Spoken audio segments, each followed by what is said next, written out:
Every week, artificial intelligence models evolve, gaining new capabilities and reshaping entire industries. Meanwhile, the standard institutional review cycle for an academic curriculum takes 3 to 5 years. By the time a syllabus is updated, the technology it tries to teach is already obsolete. This lag extends to the documents meant to prove a student's capability. Traditional academic transcripts show broad grades, but they fail to record the highly specific technical competencies that modern employers actually require. Educators bear the heaviest burden of this rigidity. Lecturers find themselves trapped in a grueling loop, manually teaching the exact same basic digital skills, semester after semester, leaving little time for higher-level instruction.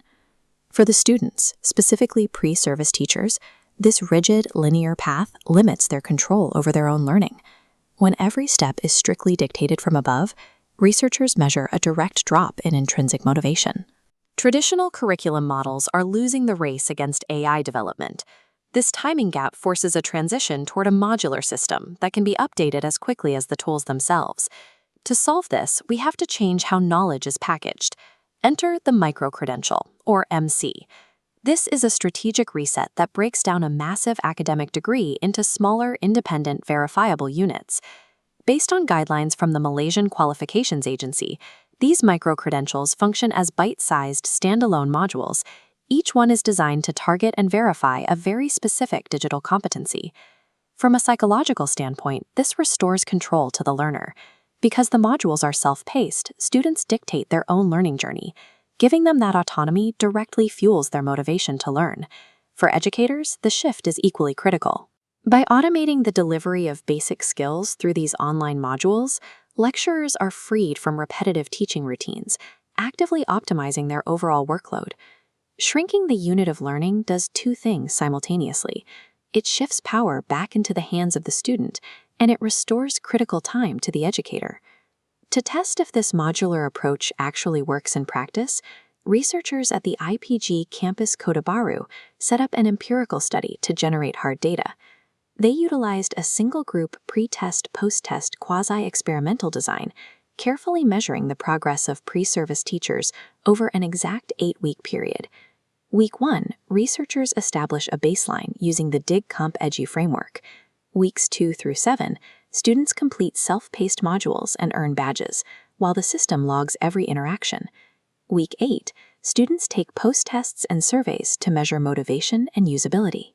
This 8-week timeline acts as a strict crucible, testing if granting students total autonomy over their digital education yields measurably better results than traditional instruction. Researchers define success using cold metrics. They compare final against baseline scores. A significant difference proves it worked. This scatter plot visualizes the Pearson correlation test. By cross-referencing a student's raw log data with their final test scores, researchers mathematically link how often a student engaged with the system to their actual skill development. They also factor in the System Usability Scale, or SUS. If a platform is confusing, the learning stops. Evaluating the technical user experience is a crucial part of the final equation. Together, these metrics move the conversation from academic theory to concrete fact, providing the evidence needed to align teacher training with the current demands of the digital economy. The results of this study ripple outward in 3 distinct directions. First, for the students, it produces highly digitally competent teachers, equipped with verifiable credentials that precisely align with the National Digital Education Policy.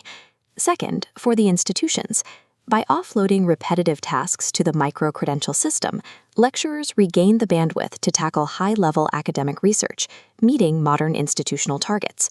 Third, it addresses the lack of empirical data in teacher education. While micro-credentials are often studied in the corporate world, this research provides a clear model for applying these tools specifically to the pedagogical sector. Breaking the curriculum into micro-credentials redesigns the currency of academic achievement. It creates a flexible, rapidly updatable framework capable of keeping pace with technical change. By prioritizing student autonomy and administrative efficiency, the IPG model provides a scalable framework for teacher education. It offers a practical method for aligning classroom instruction with the speed of digital change.